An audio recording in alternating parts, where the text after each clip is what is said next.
What's going on? And welcome back. Welcome to a brand new episode of Hair Mistakes That Age You Faster, subscriber edition. Okay, I am freezing. It's so cold outside, but I'm out here and I'm bringing you an episode and I hope you're gonna love it. In fact, I really think you're gonna love it. So let's talk about the model today. Meet Victoria. Now, Victoria has a couple things happening with her hair right now that I'm seeing that I think, well, I would call them mistakes or concerns, and I'm gonna show you exactly how to address those concerns, some suggestions that I would have that will help her look a little bit more youthful.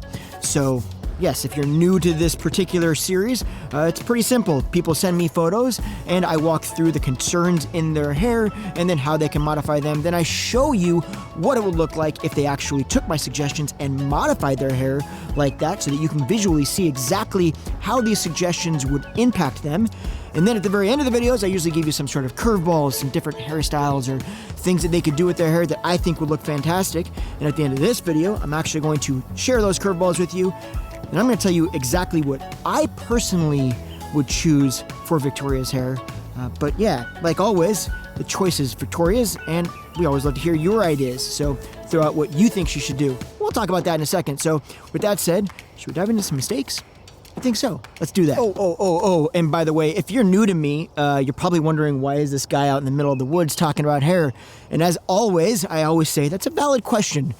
My name is Justin Hickox. I've been doing hair since 1995, so hashtag old. But nonetheless, I prefer to take you on adventures while I teach you about hair. I prefer this background over a white wall in my salon. So that's how this happens. Fair enough? Okay. Now, if you look at this photo right now and look at Victoria's face shape, you're going to see two things that I noticed that really kind of shape all of my suggestions. Now, the first thing you're going to see is that her face is a little bit more on the rectangular side. It's a little bit longer and a little bit more angular. Now, one of the easiest ways to start offsetting some of that length is to utilize one other aspect of her face shape, which is her hairline. If you notice, her hairline on one side is a tiny bit higher than it is on the other. If we switch this part to the opposite side, it's going to help immediately and very simply bring that forehead down a tiny bit and offset some of that length.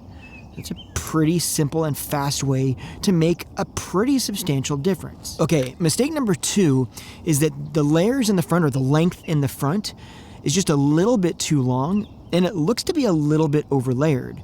Now what this is doing is creating more of a squareness in the overall shape, adding a bit more squareness to her face shape, and therefore kind of working against what we're trying to do, which is, like I said, soften some of that squareness and that angularity. Mistake number 3, I kind of already alluded to in mistake number 2, and that is that the front is just a little bit overlayered, or at least it seems to look a little bit overlayered.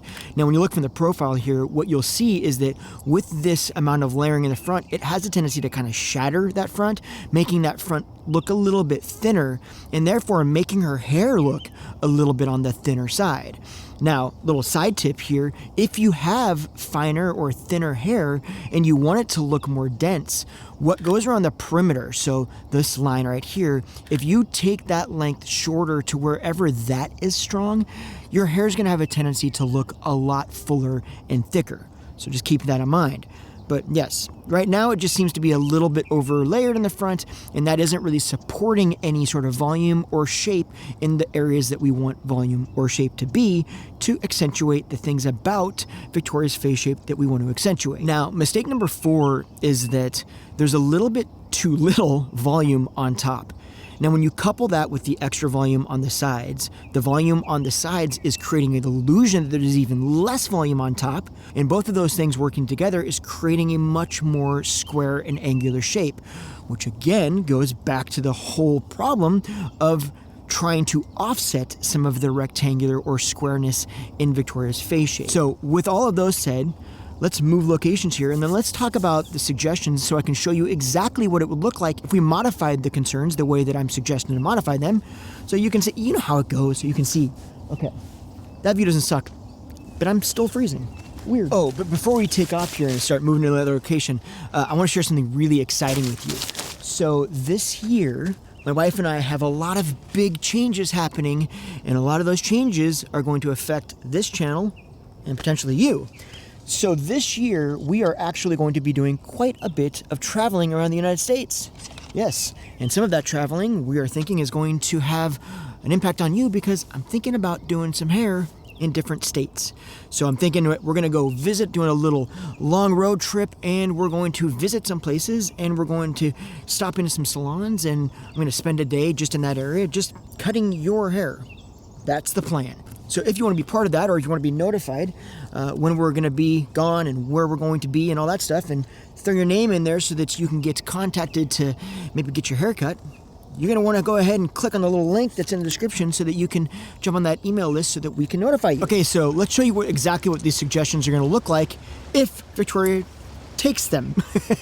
So the first thing we talked about was the fact that the parting, I feel, is on the wrong side. And if we flip that part over to the other side, it'll immediately start to help offsetting some of the elongation in her face. So if we did switch the part, this is what that would look like. Now, what I love about this is it's such a simple shift, but it makes a good impact. And now, I also love that if she's been parting her hair at the same side for a longer period of time, the probability is high that when she does go to flip that over, not only is it going to create that little bit of fullness through the face and help to offset the elongation, but it's also going to help create a little bit more volume on top, which is really important to offsetting that square shape. And we also mentioned the length in the front and how that's creating a little bit more of that square shape.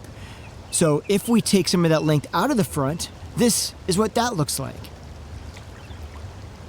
Now, I also mentioned that it looked like it could be maybe a little bit too layered, or it's creating the illusion of a little bit more thinness from the profile. So when we flip to the profile, this is the difference that makes. And if you notice, once we bring that length up to where it's actually a little bit denser, it has the ability, like I mentioned, to make the overall shape look much thicker and denser, as well as the hair texture much thicker and denser.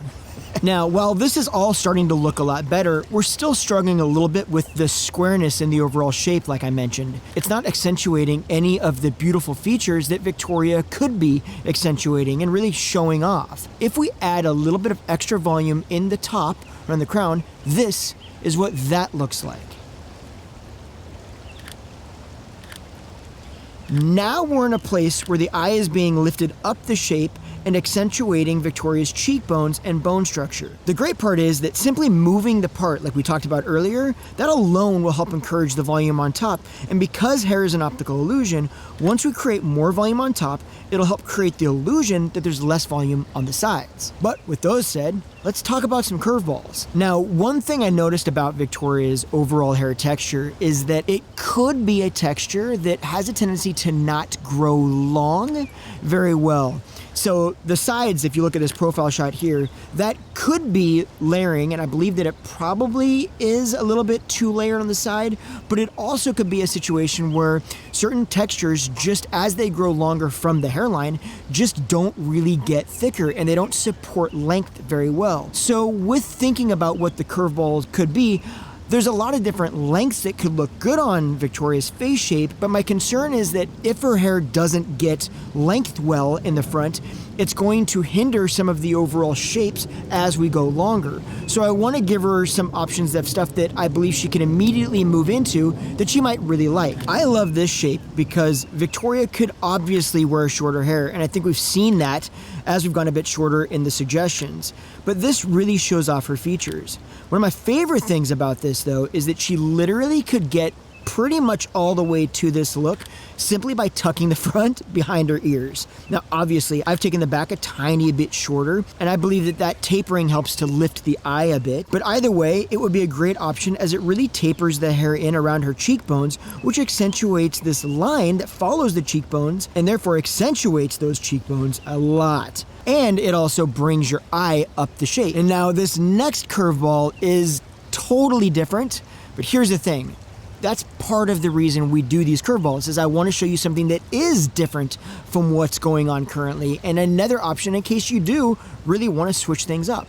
So this is another one. Okay, yes, completely different color, but I think that this color is amazing on her skin tone. I really think it adds a lot of richness to her skin tone, and it's totally different than what she's doing now. The other benefit to something like this is that because it's darker, it's gonna have a tendency to make the hair look a bit denser and thicker. Now, here is the kind of caveat to this. The way that this particular photo looks, meaning the way I photoshopped it, because I am not a professional photoshopper, looks a little bit more contrived than her actual haircut with this color would look.